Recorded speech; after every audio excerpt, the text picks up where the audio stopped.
Hello, everybody, and welcome to 365 Ally, the podcast. My name is Mike Hartley, and today I am joined by Taylor Dorward, who is a longtime friend of mine and somebody I have a huge amount of admiration and respect for, who has become one of the leading voices for accessibility at conferences all over America and virtually and all sorts. And so Taylor, welcome, mate. It's really good to have you here.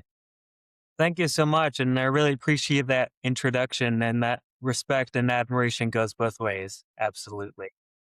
Mate, But thank you so much for having me. As you said, my name is Taylor Dorward, and I have been doing accessibility for a little while now. And I am a CPACC, which is a certified professional in accessibility core competencies, which is quite a mouthful, but I'm having to say it quite a bit because not too many people are familiar with that acronym. But essentially, it just means I have a very good foundational knowledge on a lot of different accessibility topics. That is brilliant. I must admit, I've kind of looked at it. It's not something that's necessarily that big over kind of here in the UK, but I have looked at it and I've gone, I'm quite interested in investigating that. So that is awesome, mate. It is fantastic to have you on the podcast. It's always good to talk to you.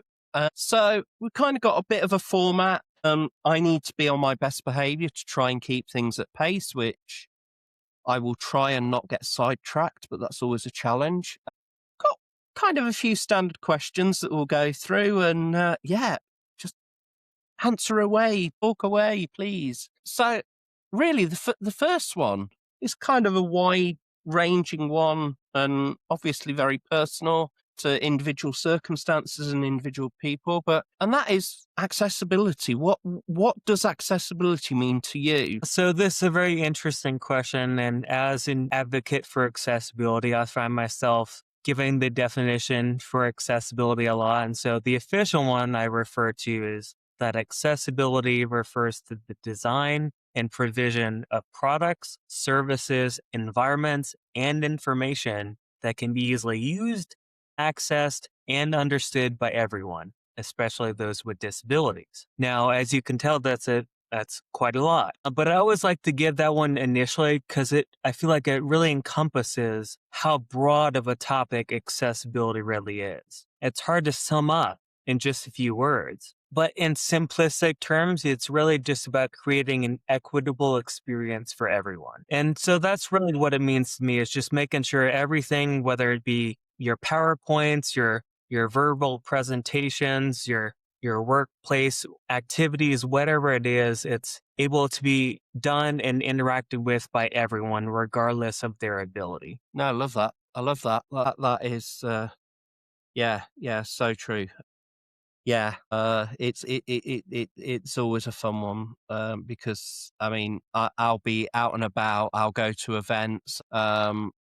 I'll just be going out and about on my daily business, and I'll just be like always looking, and it'll be like, oh no, that could be better, and oh no, well done, they've done that really well. And I think that's also really important, is not just noticing the they could do that better, but it's also noticing where people have actually, you know what, you've done a really good job there. Yeah. And I have to say, I have seen it where, particularly if I see a small business that have gone out their way to make sure that whatever they do is accessible, I will always go up and I will just say, can I just say, thank you, because the accessibility here is amazing, because people need that encouragement. That kind of stuff in the real world. Yeah. Which I guess kind of leads on to the next question, really, is in your daily life, what does accessibility, what role does it have in your daily life?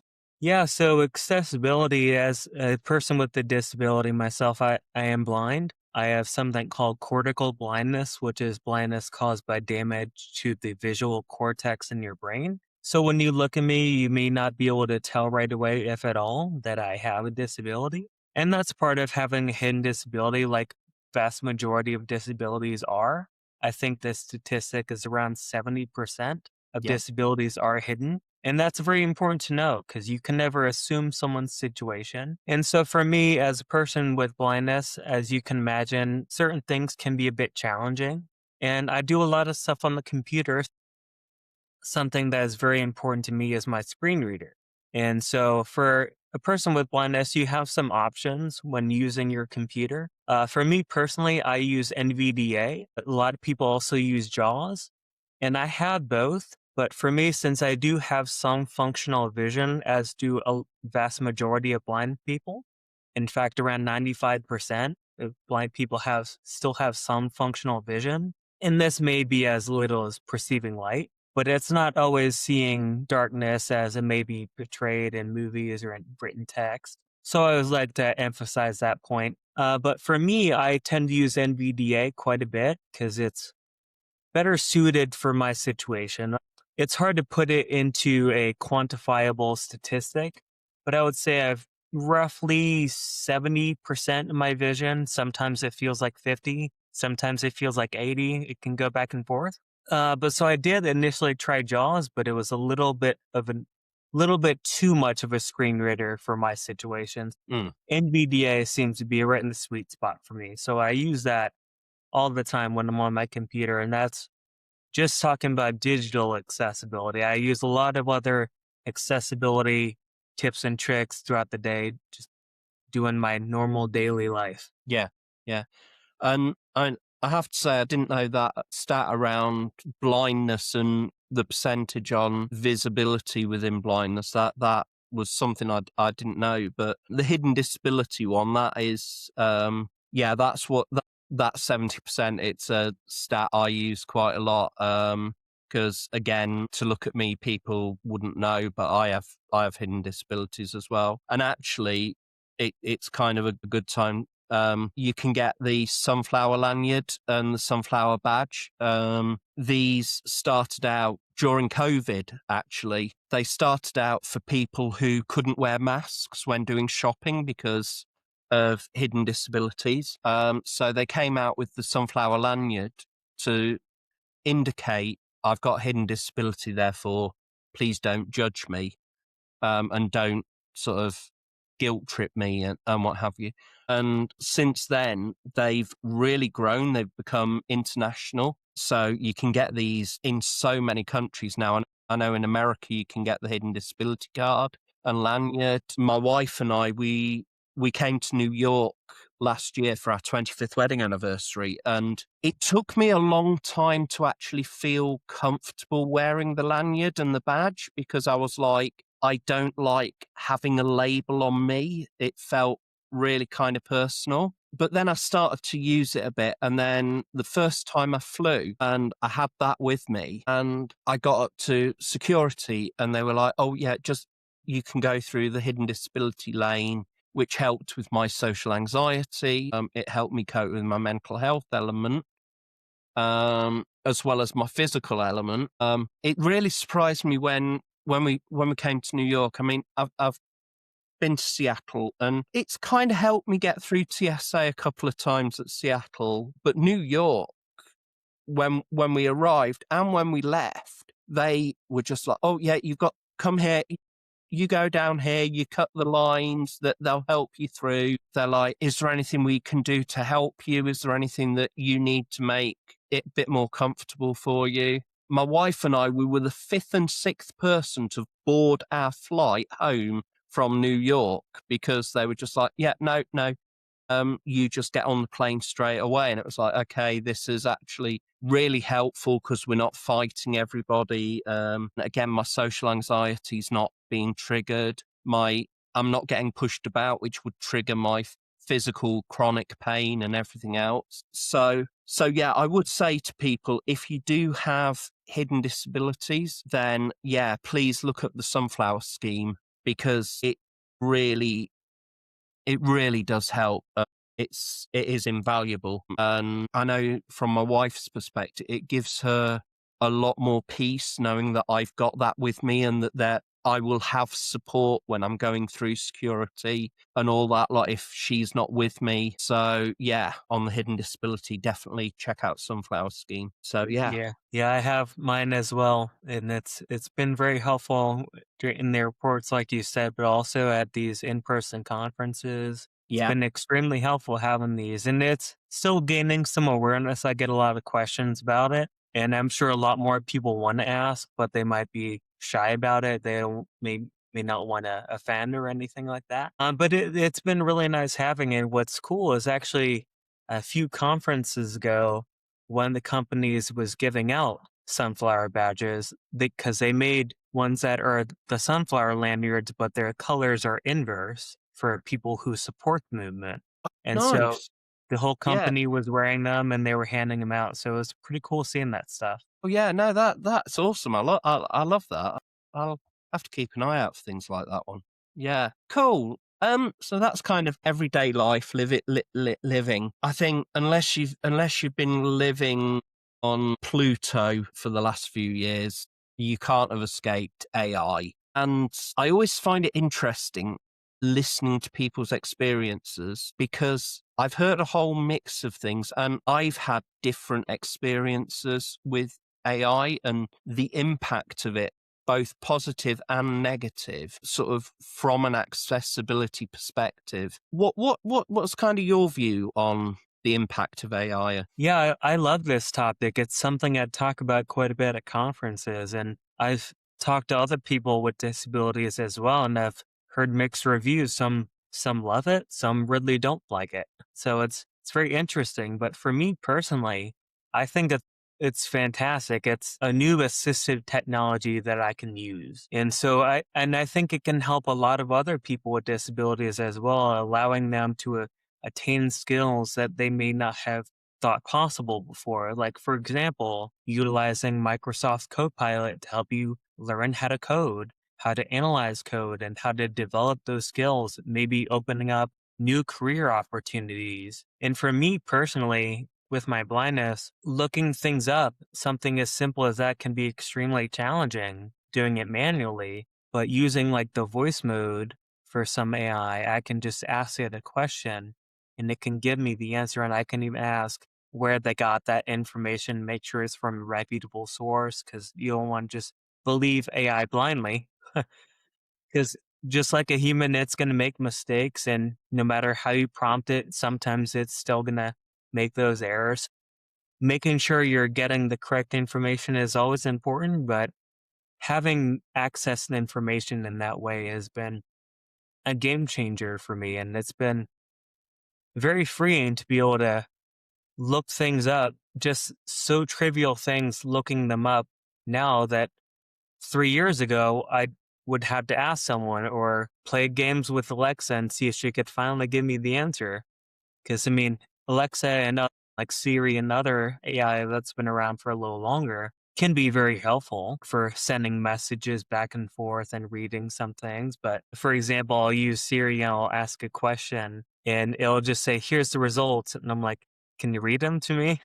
Yeah. Like it'll show the answer on the screen. I'm like, I can't read that though. But so having these AI tools to be able to ask it questions and have it tell you the answers and learn all these different skills utilizing AI has been incredibly helpful. So I do see some of the negatives that people talk about, like becoming too reliant on AI, maybe causing cognitive decline. But for me personally, I think as long as you do it in moderation, it can be extremely beneficial as an assistive technology. Yeah, I mean, one of the biggest things I use Copilot for is I get huge emails sent through, and people don't seem to know how to write an email that's to the point and that's short.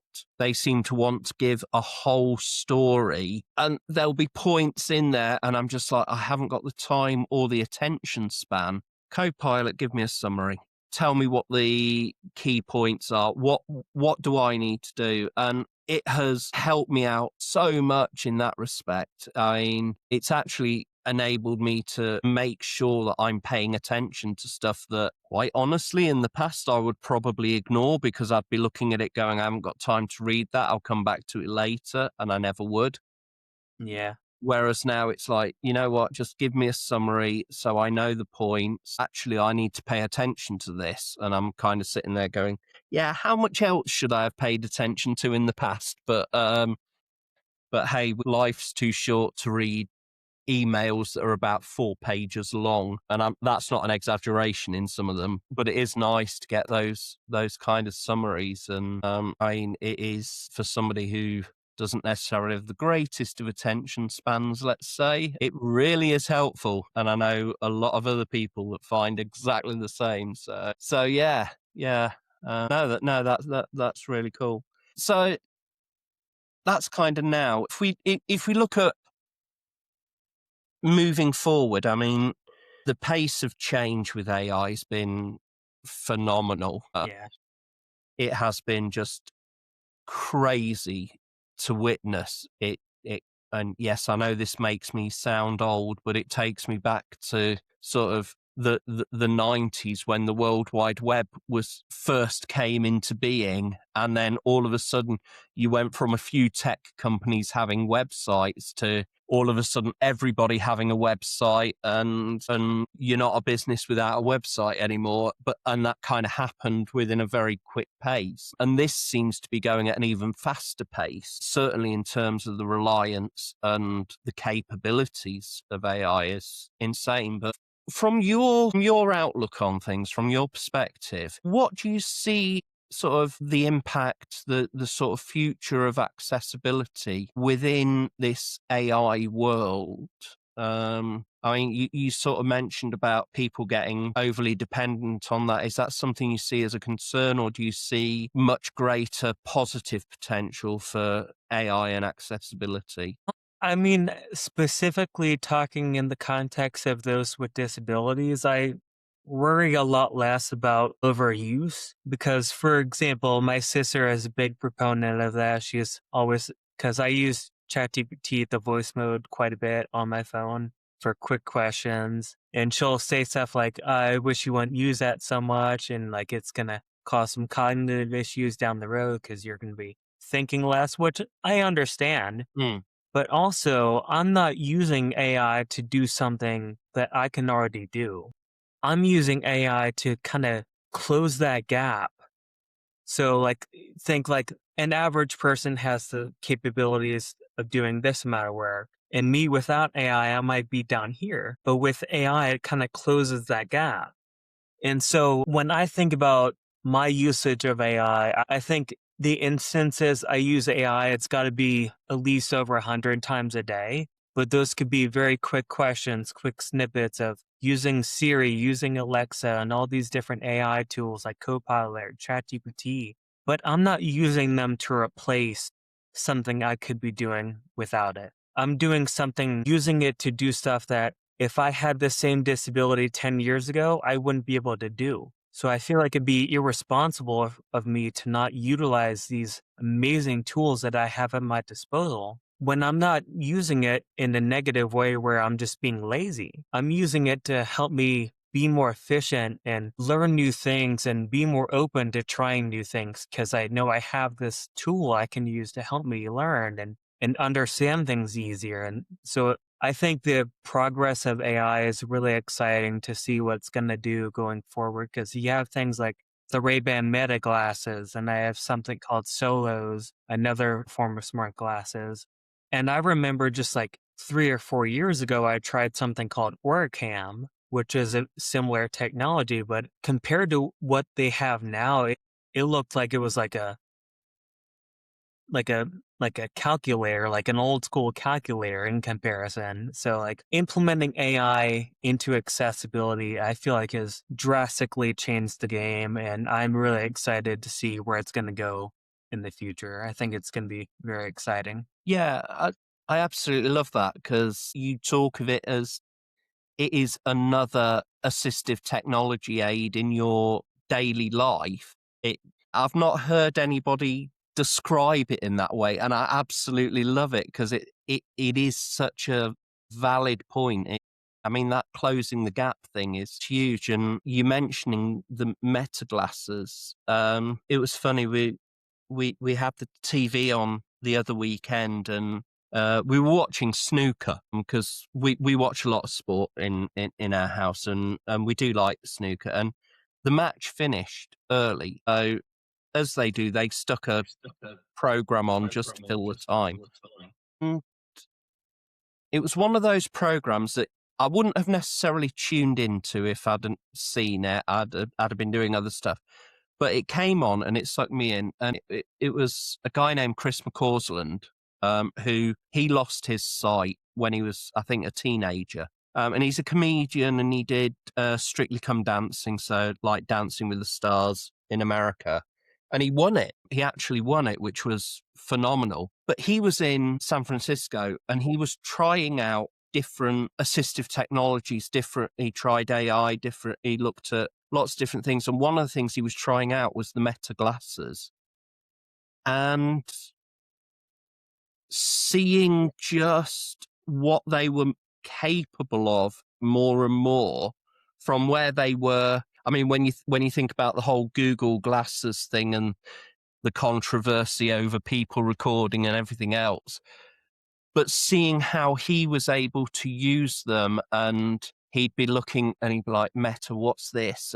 And the way that they'd be describing stuff, and it's just like, yeah. And that, as you say, that embedding of AI in there as well, just really adding that intelligence aspect to the assistive technologies that are there. It's just like, and it was a fascinating program. It really was. It was one of those I just sat there and I was really glad I was in the room when that came on, because it was a brilliant thing to watch. But it was just sort of quite a revelation seeing the different things and seeing it from his perspective of how that technology can impact. So yeah, that's no, I absolutely love just AI as that assistive tool. It's brilliant. No, that's really cool. So final thing, what is your personal hot tip for accessibility? What would be the one thing that you would say to people for accessibility, whether it be people implementing accessibility or people who are using assistive technology or have accessible needs? What would your top tip be even? That's a very great question, because there's so many different things you can do to learn more and understand what it's like to experience true accessibility. I mean, just understanding what people go through on a day-to-day basis, like trying to, like for example, going to your company's website and seeing how well you can navigate it only using your keyboard. Because that's how someone like me, who's blind, or some people with motor impairments might be navigating your site. And if you do that, you might notice, oh, we have a keyboard trap where you're tabbing through the screen and it gets stuck. And so just doing these things to understand what people with different disabilities go through and how they interact with your product or service, whatever it is, can really illuminate different issues that you might need to fix. And you don't need to understand necessarily how to fix the issue. That's where you can rely on other resources and maybe ask a friend who, like one of us, who has decent understanding on accessibility. You can ask for assistance later on, but understanding what to look for. You don't need to be an expert. Yes, I consider myself an expert, but there's certainly plenty of stuff I still don't know, and that's okay. And just like it's okay for me not to know, it's okay for someone who's brand new to this not to know. But just understanding when there's a problem and seeing something and noticing, all right, that color contrast might be a little low, but then they can utilize AI and say, hey, this is what you can even do like the hex code with RGBA value and say, this are current colors. Can you tell me the color contrast ratio and if it's compliant? And if not, give me some suggestions that make it compliant while keeping our branding. So using AI can be very helpful as well for people just getting into caring about accessibility. Because as I said in the beginning, it's an extremely vast topic. But utilizing AI to help you understand these topics and different accessibility features can help you help others. So I think if that would be my one big tip for people who are trying to get involved and trying to understand how to best get started with understanding accessibility and how it looks in the real world. No, that that is cool. No, that is really good. Thank you so much for your time, Taylor, and for sharing with us, folks. I will say, just take a look at events, have a look at the agendas, see what's coming up, because Taylor is always speaking around the place. Well worth checking out, and keep monitoring for content and all the good stuff, because there is just so much that I learn from talking to you, and I know that lots of other people